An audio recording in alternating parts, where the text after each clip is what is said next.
Subject. Okay, so இது எப்படின்னா mechanical, electrical, electronics, medicine, biology, so இது அப்படியே எல்லாம் சேர்ந்த ஒரு கலவை தான் பயோமெடிக்கல் இன்ஜினியரிங். ஹாய், எல்லாம் எப்படி இருக்கீங்க? நல்லா இருக்கீங்களா? ஸோ காவ்யா அப்புறம் ஹரிணி, இவங்க 2 பேரும் ஒரே மாரி கேள்வி கேட்டிருக்காங்க. என்னென்னு பார்த்தீங்கன்னா பயோமெடிக்கல் இன்ஜினியரிங் பற்றி சொல்லுங்கள் ப்ளஸ் பிளேஸ்மெண்ட்ஸ் பற்றி சொல்லுங்கள் அப்படின்னு. ஸோ பேசிக்கலி நான் மெக்கானிக்கல் இன்ஜினியரிங்கிறதுனால பயோமெடிக்கல் பற்றி எனக்கு தெரியாது. அதனால் நான் என்ன பண்ணேன்னா பயோமெடிக்கல் கரண்ட்டாக படிக்கிறவங்களை விசாரிச்சுட்டு அதுக்கப்புறமா தான் நான் இதை பற்றி சொல்கிறேன். ப்ளஸ்ஸு அண்ணா யூனிவர்சிட்டியில் பயோமெடிக்கல் இன்ஜினியரிங் சிலபஸ் அப்படின்னு நீங்கள் போட்டிங்கன்னா ஒரு லிஸ்ட்டு ஒன்று வரும். ஓகேவா? அந்த லிஸ்ட் எடுத்து பார்த்திங்கன்னா உங்களுக்கு ஒரு ஐடியா கிடைக்கும். இப்போ நான் புரிஞ்சுக்கிட்டதை வச்சு, நான் கேட்டதை வச்சு உங்கள்கிட்ட என்னோடய இதை ஷேர் பண்ணிக்கிறேன். ஸோ இப்போ பயோமெடிக்கல் இன்ஜினியரிங்கிறது மெயினாக பார்த்திங்கன்னா ஹாஸ்பிட்டல்ஸில் சம் எக்யூப்மெண்ட்ஸ் இருக்கும். ஃபார் எக்ஸாம்பிள் இந்த சிடி ஸ்கேன், ஸோ அப்புறம் எக்ஸ்ரே, ஸோ இந்த மாரி நிறையா மெடிக்கல் எக்யூப்மெண்ட்ஸ் இருக்குது பார்த்தீங்களா? ஸோ அதை பற்றிலாம் படிக்கிறது. ப்ளஸ்ஸு அப்புறம் பயாலஜி, அதாவது நம்மளோட அந்த ஹியூமன் அனாட்டமின்னு சொல்கிறோம் பார்த்தீங்களா? ஸோ அதையும், ஸோ அப்புறம் மெடிக்கல் இன்ஸ்ட்ருமெண்ட்ஸையும் இதை பேஸ் பண்ணி இந்த மெடிக்கல் இன்ஸ்ட்ருமெண்ட்டை நம்ம அப்ளை பண்ணணும். ஓகேவா? அப்புறமா இப்போ ஃபார் எக்ஸாம்பிள் சில மிஷின்லாம் ஹாஸ்பிட்டலில் தான் இருக்கும் அப்படிங்கிறத தாண்டி இப்போ வீட்டுக்கே சுகர் டெஸ்ட் பண்ணுறதுக்கு அந்த கிட்டு, அப்புறம் பிபி டெஸ்ட் பண்ணுறதுக்கு அந்த கிட்டு, ஸோ இது எல்லாமே இந்த பயோமெடிக்கல் இன்ஜினியரிங்கில் தான் எவால்வ் ஆகிருக்குன்னே சிம்பிளாக சொல்லலாம். ஓகேவா? இது ஒரு பார்ட்டு.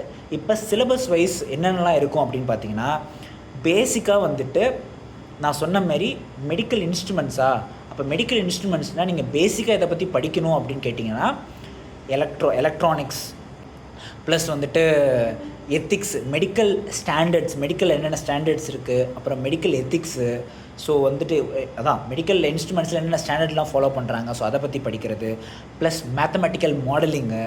ஸோ ஓகேவா? மேத்தமெட்டிக்கல் மாடலிங் அந்தமாரி கொஞ்சம் மேத்தமெட்டிக்ஸ் ஓரியன்டாக ப்ளஸ் ப்ரோக்ராம் ஓரியன்டாக நிறையாவே கான்செப்ட்ஸ் என்ன பார்த்தீங்கன்னா நம்ம எலக்ட்ரிக்கல் ஓரியன்டாக தான் நிறையா இருக்கும். எலக்ட்ரிக்கல் எலக்ட்ரானிக்ஸ், பிகாஸ் இந்த இன்ஸ்ட்ருமெண்ட்ஸ் எல்லாமே எலக்ட்ரானிக்ஸ் தானே. ஸோ அதனால் பார்த்தீங்கன்னா எலக்ட்ரிக் சர்க்யூட்ஸ் பற்றி, அப்புறம் எலக்ட்ரானிக் டிவைசஸ் பற்றி, மெயினாக sensor and measurements, so plus health care analytics, அப்புறம் பயோமெடிக்கல் இன்ஸ்ட்ருமெண்டேஷன், ஸோ இந்த அதான் சொன்ன ஹாஸ்பிட்டல் யூஸ் பண்ணுற இன்ஸ்ட்ருமெண்டேஷன்ஸ் பற்றி நிறையா படிப்பாங்க. இதில் சிஜி, அப்புறம் இசிஜி, இந்த சென்சார்லாம் எப்படி ஒர்க் ஆகுது, அப்புறம் பயோமெடிக்கல் சென்சார், எலக்ட்ரானிக் டிவைஸ் இதுக்குள்ளே என்ன இருக்குது, ஸோ பேஷண்ட் மானிட்டரிங்கு, அப்புறம் டேட்டா அனாலிட்டிக்ஸு, ஸோ இதெல்லாம் நம்ம படிப்போம். அதுவே தேர்ட் இயரில் மெடிக்கல் எக்யூப்மெண்ட்ஸ் பற்றி, radiology equipments, digital signal processing, so மெயினாக இந்த வெண்டிலேட்டர்ஸ் பற்றி, ஸோ இசிஜி இந்தமாரி எம்ஆர்ஐ ஸ்கேன்ஸ் பற்றி படித்ததுக்கப்புறமா மெயினாக இது ஒரு ரிசர்ச் ஓரியன்ட் சப்ஜெக்ட். ஓகேவா? இந்த பயோமெடிக்கல் இன்ஜினியரிங் ரிசர்ச் ஓரியன்ட் சப்ஜெக்ட்டுங்கிறதுனால ஸோ இந்த நிறைய எலக்டிவ்ஸ் நிறையா இருக்குது. ஸோ ஆர்டிஃபிஷியல் ஆர்கன்ஸு, அப்புறம் டிஷ்யூ இன்ஜினியரிங்கு, ஸோ இதுமாதிரி நிறைய ஒரு லிஸ்ட்டே இருக்குது. அப்புறம் ஏஐ அண்ட் டீப் லேர்னிங்கு, அப்புறம் clinical engineering, internet of medical things, so இந்த மாதிரி நிறையா இருக்குது. அல்டிமேட்டாக என்னென்னா இந்த பயோமெடிக்கல் இன்ஜினியரிங்கிறது ஜஸ்ட் லைக் தட் ஒரு சப்ஜெக்ட் கிடையாது. இது பியூராக ஒரு research orient subject. Okay, so இது எப்படின்னா mechanical, electrical, electronics, medicine, biology, so இது அப்படியே எல்லாம் சேர்ந்த ஒரு கலவை தான் பயோமெடிக்கல் இன்ஜினியரிங். ஸோ இதில் எனக்கு டாக்டரு, ஸோ அதை தாண்டி இன்ஸ்ட்ருமெண்ட் ஓரியன்டாக நிறைய இன்ட்ரெஸ்ட் இருக்குது அப்படின்னா, உங்களுக்கு ஹியூமன் அனாட்டமிலையும் இன்ட்ரெஸ்ட் இருக்குது, ப்ளஸ் இது ரிலேட்டடாகவும் இன்ட்ரெஸ்ட் இருக்குது அப்படின்னா நீங்கள் தாராளமாக பயோமெடிக்கல் இன்ஜினியரிங் சூஸ் பண்ணலாம். பட் பிளேஸ்மெண்ட் ஓரியன்டாக பார்த்தீங்கன்னா ரொம்ப சிஜியில் ரொம்பவே லெஸ் நம்பர் ஆஃப் பிளேஸ்மெண்ட்ஸ் தான் இருக்குது. ஸோ அதுக்குமே நான் ஒரு லிஸ்ட் எடுத்து வச்சுருக்கேன். ஸோ அப்படியே இருங்க கேமராவை டில் பண்ணிட்டோமா இப்போ தெரியுறேன்னா. ஸோ மொத்தமாக பார்த்தீங்கன்னா 1 2 3 4 5 6 7 8 ஒரு 9லேருந்து ஒரு 10 பேர் தான் ஆன் கேம்பஸில் ப்ளேஸ் ஆகிருக்காங்க. எங்கெங்கே அப்படி எந்தெந்த கம்பெனிஸ்ன்னு பார்த்தீங்கன்னா 8X வென்ச்சூர் அப்படின்னு ஒரு கம்பெனி, அடுத்து HCL டெக்கு, அடுத்து ஜியோ டெக்னாலஜிஸு, அடுத்து LNT மைண்ட்ரீஸு, அடுத்து நிஞ்சா கார்ட். ஸோ இவ்வளோ தான் பயோமெடிக்கல் இன்ஜினியரிங்கில் ப்ளேஸ் ஆனவங்க. பட் இதுதான் அப்படின்னா பயோமெடிக்கல் எடுக்க வேணாமா அப்படின்னு கிடையாது. இப்போ தான் இந்தியாவில் இந்த பயோமெடிக்கல் பூம் ஆகிட்டுருக்கு. ஓகே, ஸோ நீங்கள் என்ன பண்ணணும் அப்படின்னா ஸ்டார்டிங்லேயே வந்து பிஇ அதாவது ஒரு யூஜி டிகிரி பண்ணிவிட்டு பிஜி வந்துட்டு நீங்கள் கேட் எக்ஸாம் எழுதணும். கேட் எக்ஸாம் எழுதி நல்ல மார்க் வாங்கிட்டு IITs and NITs, top IITs, IIT Kharagpur, Kanpur, Delhi, Bombay, so இந்த மாதிரி ஒரு பெரிய லிஸ்ட்டு இருக்குது. ஒரு 7-8 காலேஜ் இருக்குது.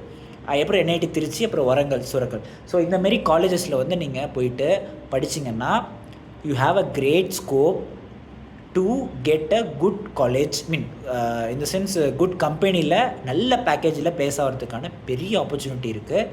ஸோ வந்துட்டு இப்போ நான் பயோமெடிக்கல் பற்றி ஒரு ஐடியா கொடுத்துருப்பேன்னு நினைக்கிறேன். ஹாஸ்பிட்டல்ஸில் வந்து இந்த ஸ்கேனிங் மிஷின்ஸ், இதுமாரி மெடிக்கல் எக்யூப்மெண்ட்ஸ்லாம் இருக்குது பார்த்தீங்களா, அதோட சேஃப்டி என்ஷூர் பண்ணுறது.